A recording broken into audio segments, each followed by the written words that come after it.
ಸದ್ಯ Instagram reels open ಮಾಡಿದ್ರೆ ಸಾಕು ಎಲ್ರಿಗೂ ಕಾಣ್ತಿರೋವಂಥದ್ದು ಒಂದೇ ಒಂದು ಸಾಂಗು. ಅದು ಓನಲ್ಲ ನೀನಲ್ಲ ಕರಿಮಣಿ ಮಾಲೀಕ ನೀನಲ್ಲ ಅನ್ನೋ ಒಂದು ಸಾಂಗು. ಸೊ ಈ ಸಾಂಗ್ ಎಷ್ಟು ಕ್ರೇಜ್ ಕ್ರಿಯೇಟ್ ಮಾಡಿದೆ ಅಂತಂದರೆ ಚಿಕ್ಕ ಮಕ್ಕಳಿಂದ ಹಿಡಿದು ದೊಡ್ಡವರು ಕೂಡ ಈ ಸಾಂಗ್ಗೆ ಒಂದು ರೀತಿ ಅಡಿಕ್ಟ್ ಆಗಿದ್ದಾರೆ ಅನ್ನೋ ರೀತಿ ಕಾಣ್ತಿದೆ. ಸೊ ಈ ಒಂದು ಸಾಂಗ್ನ ಸಾರಥಿ ಈಗ ನಮ್ಮ ಜೊತೆ ಇದ್ದಾರೆ. ಕನ್ನಡ ಚಿತ್ರರಂಗಕ್ಕೆ ಒಂದು ಹೊಸ ಸೌಂಡಿಂಗ್ನ ಕೊಟ್ಟಂಥವ್ರು ಲೆಜೆಂಡ್ ಗುರುಕಿರಣ್ ಅವರು. ಅವ್ರನ್ನ ಮಾತಾಡ್ಸೋಣ ಹೇಗೆ ಈ ಒಂದು ಸಾಂಗ್ ಕ್ರಿಯೇಟ್ ಆಯಿತು ಅನ್ನೋದ್ರ ಬಗ್ಗೆ. ಸರ್ ನಮಸ್ತೆ. ಸರ್ ಎಲ್ಲಿ ನೋಡಿದ್ರು ಕರಿಮಣಿ ಮಾಲೀಕ ನೀನಲ್ಲ ಅನ್ನೋದೇ ಕೇಳಿಬರ್ತಿದೆ. ಸೊ 25 ವರ್ಷಗಳ ನಂತರ ಈಗ ಈ ಒಂದು ಸಾಂಗ್ ಟ್ರೆಂಡಿಂಗ್ನಲ್ಲಿರೋದು ಎಷ್ಟು ಖುಷಿ ಆಗ್ತಿದೆ ಸರ್ ನೋಡಿದಾಗ?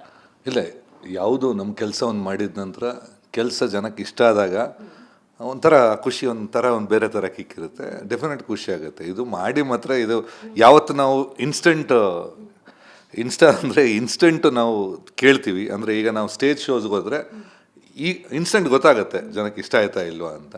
ಬಟ್ ಇದು 25 ವರ್ಷ ಆದ ನಂತರ ಮತ್ತೆ ಜನಕ್ಕೆ ಇಷ್ಟ ಆಗಿ ಈಗ ಕೇಳೋದಿದೆಯಲ್ಲ ಒಂಥರ ಡಿಫ್ರೆಂಟ್ ಎಕ್ಸ್ಪೀರಿಯನ್ಸ್. ಸರ್ ಆವಾಗ ಈ ಸಾಂಗ್ ರಿಲೀಸ್ ಆದಾಗ ಅಫ್ಕೋರ್ಸ್ ಈಗ ಅಷ್ಟೇ ಅಲ್ಲ, ಆವಾಗಲೂ ಅಷ್ಟೇ ಕ್ರೇಜ್ ಇತ್ತು ಈ ಸಾಂಗ್ಗೆ. ಸೊ ಹೇಗಿತ್ತು ಸರ್ ಕ್ರೇಜ್? ಅಂದರೆ ನಾವಿನ್ನೂ ಆಗ ಚಿಕ್ಕ ಮಕ್ಕಳು ಈ ಸಾಂಗ್ ಬಂದಾಗ. ನೀವು ಚಿಕ್ಕ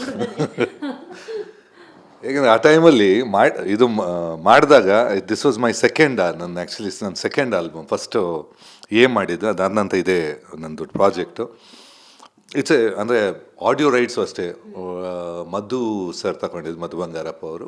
ಐ ಥಿಂಕ್ ಈ ಪೇಡ್ ಆ ಟೈಮಲ್ಲಿ ಹೈಯೆಸ್ಟ್ ಹಿಸ್ಟ್ರಿಯಲ್ಲಿ ಅದೇ ಹೈಯೆಸ್ಟ್ ಇದ್ದಿದ್ದು. ಫಸ್ಟ್ 2-3 ಲಕ್ಷಕ್ಕೆ ಹೋಗಿದ್ದು. Second was about 54 lakhs Madhu ಅವ್ರು ತಗೊಂಡಿದ್ರು. ಆ ಟೈಮಲ್ಲಿ ದೊಡ್ಡ ಅಮೌಂಟ್ ಅದು. ಮೂರನೇದಕ್ಕೆ ಅದು it went up to 1 crore. That was unheard in the history of South India. So ಅದೊಂದು ದೊಡ್ಡ ಪಾಸಿಟಿವ್ ಅಂತ. ಆಮೇಲೆ ರಿಲೀಸ್ ಆದ ತಕ್ಷಣ it was a major hit album, ದೊಡ್ಡ ಹಿಟ್ ಆಲ್ಬಮ್. ಆ ಟೈಮಲ್ಲಿ ನನ್ನ ಲೆಕ್ಕದಲ್ಲಿ 2 ಕೋಟಿ ಜಾಸ್ತಿ ಕಲೆಕ್ಟ್ ಮಾಡಿದೆ. ಬಟ್ ಮಜಾ ಅಂದರೆ ಎಲ್ಲ ಸಾಂಗ್ಸು ಇದಕ್ಕಿಂತ ಮೇಲೆ ಇತ್ತು. ಅಂದರೆ ಐ ಥಿಂಕ್ ಟಾಪಲ್ಲಿ ಇದ್ದಿದ್ದು ಬರಿವೋಳು ಇತ್ತು, 2000 ಇತ್ತು, ಮಸ್ತ್ ಹುಡುಗಿ ಬಂದ್ಲು. ಇದ್ದಿದ್ದಂದರೆ ಇದ್ದಿದ್ದೆಲ್ಲ songs I think was hit.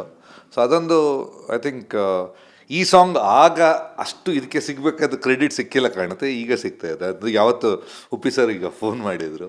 So ಅದೇ ಹೇಳ್ತಾ ಇದೆ, ಸಾಂಗ್ ಇದು ನಸೀಬ್ ಚೆನ್ನಾಗಿದೆ, ಸಡನ್ ಈಗ ಬರ್ತಾ ಇದೆ. ಸೋಷಲ್ ಆ ಟೈಮಲ್ಲಿ ಇರಲಿಲ್ಲ. ಸೊ ಆ ಟೈಮ್ ಇದು ನಾವು ಎಂಜಾಯ್ ಮಾಡಿದ್ದೀವಿ. ಈಗ ಕರಿಮಣಿ ಮಾಲೀಕ ನೀನಲ್ಲ ಅನ್ನೋದು ಆ ಟೈಮಲ್ಲಿ ಐ ಥಿಂಕ್ ಪಿಕ್ಚರಲ್ಲಿ ಓಕೆ ಕೇಳಿಬಿಟ್ಟಿದ್ದಾರೆ. ಅದಕ್ಕೆ ಒತ್ತು ಸಿಗಬೇಕಾಗಿದ್ದು ಒತ್ತು ಸಿಕ್ಕಿಲ್ಲ, ಈಗ ಸಿಗ್ತಾ ಇದೆ.